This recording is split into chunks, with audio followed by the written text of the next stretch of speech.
Everyone, how you doing? Welcome back to another video. So today we're going to be talking about the potential for Obi-Wan Kenobi to actually defeat Vader in the Kenobi series. Now, before we jump in, remember to subscribe to the channel if you're new around here and leave a like, it's really appreciated. So in episode 3, we had Darth Vader and Obi-Wan have their rematch, the first time they've come across each other since Revenge of the Sith. Now, we all believed, going from the line from A New Hope, when Darth Vader said to Obi-Wan, "When I left you, I was but the learner, now I am the master," it implied that the last time they met was on Mustafar, and that was when Obi-Wan got the best of Anakin, proving that Obi-Wan was the master and Anakin was but the learner. However, going by the Kenobi series and that recent fight, this obviously isn't the case. I think it's pretty clear that that is not going to be the only fight we have in this series.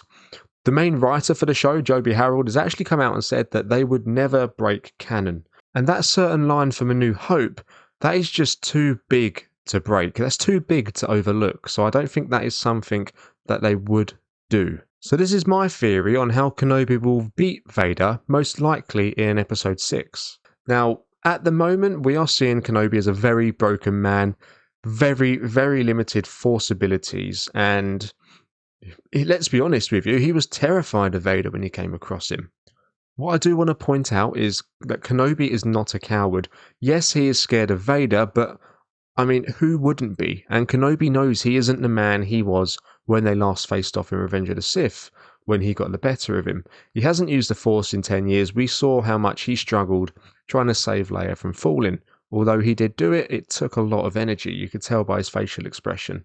Going back to the fact that Kenobi knows he isn't the person he used to be, he knows he is greatly risking his life by leaving Tatooine to rescue Leia, coming up in contact with the Empire. He, at this point in time, is pretty much just a normal man. And if you think about a normal man coming up against someone with Vader's ability, it's a complete mismatch. Kenobi witnessed firsthand what Vader did to the village people when he was peeking through the door. He was doing things that are way beyond Kenobi's current ability. He has no hope for the Jedi, but hope does return. I think Kenobi finding out about what they call the Path, which is a system of underground networks connecting the systems for Jedi and Force sensitives to go through and to be basically saved. They're going to get new identities and they're going to get out and get themselves out of harm's way. That has shown Kenobi that there are people out there and they are fighting back. It isn't just a case of the Empire is won and the Jedi are finished. This, for me, is the first signs that Kenobi knows of the rebellion. As we saw in episode 3, Kenobi has been beaten badly by Vader. He's been dragged through the fire like nothing. And he's been absolutely schooled. And just, it shows you in stark contrast the different abilities that the two have at this point in time. And he's also lost Leia to Reva. So at this point, he's failing his mission. And he's basically just been beaten up, really. He's living in fear of Vader at this point in time, I think. So where else can he go from here? Can he really get any lower? Yet you could say he could get captured by Vader, tortured and killed. Okay, but at this point in time where he's not captured by Vader, what else can he do? Can he run? I don't think he will run. Because even though he's not the man he used to be, he still seems to live by his Jedi morals. I believe the only way Kenobi can go from here is to retaliate and to fight, and to stick up for what he knows is right. At the end of episode 3, Tyler tells Ned B that they need to take him to Jabim. Now, I think Jabim is going to be a key player in Kenobi's, I'll say revival, but Kenobi's comeback. Now, Jabim is actually a place that Obi-Wan and Anakin spent time on during the Clone Wars, so that could be a key instrument for Obi-Wan rediscovering his old self. This is the route that Force sensitives and Jedi go down. They're on their way to safety. Then there could possibly be more Force sensitives and Jedi on Jabim when Kenobi arrives, which could further motivate Obi-Wan to get back to his old self and to take the fight to Vader. Adding all of the above together, that could be enough to finally push Kenobi into the right headspace and clarity that he's needed over the last 10 years to finally reach and communicate with Qui-Gon.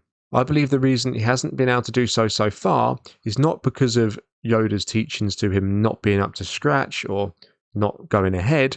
I believe it's with Kenobi. I believe it's through the PTSD he's suffering, the clarity that he has, and his feelings about the Jedi. I believe that's all clouded him from coming through and being able to communicate with Qui-Gon. Now, going through these events that have put him in a much better place, I think he now can receive the much needed counselling he'll need from Qui-Gon when he goes and faces Vader again. Perhaps even some training in some respect, but it will also really help him re-establish his connection to the Force. And of course, we have the possibility that other Force sensitives or Jedi will be on Jabim when Obi-Wan arrives there. So that could give him the opportunity to duel with them and practice and get up to speed with his lightsaber combat. It's like anything really, if you don't use it, you will lose it. So it is a case of Obi-Wan essentially clearing his mind, getting back to the place where he needs to be in his own head, and then re-establishing his connection with the Force through the help of Qui-Gon most likely, as well as guidance from his master, but also coming up to speed in a physical way as well. Because Vader is a very physical fighter, he's a very strong fighter. He's not as fast as he once was, but he definitely packs a wallop. And Kenobi will need to be in a much better place than he was in their last fight if he's to stand any kind of chance. So essentially, I believe that Obi-Wan and Vader will have a rematch, and this will prevent canon from being broken in that respect. Kenobi will come out on top. I don't think he's going to absolutely annihilate Vader by any stretch of the imagination, not at all. But I do think he will do enough to come out victorious and get the job done to leave the Kenobi series all tied up and ready for A New Hope, or maybe even a season 2 if we get one, which is being rumoured at the moment. Let me know what you guys think on that in the comments. Remember to leave a like if you enjoyed the video, subscribe to the channel to catch more Kenobi stuff from me, and I'll catch you in the next one. May the Force be with you.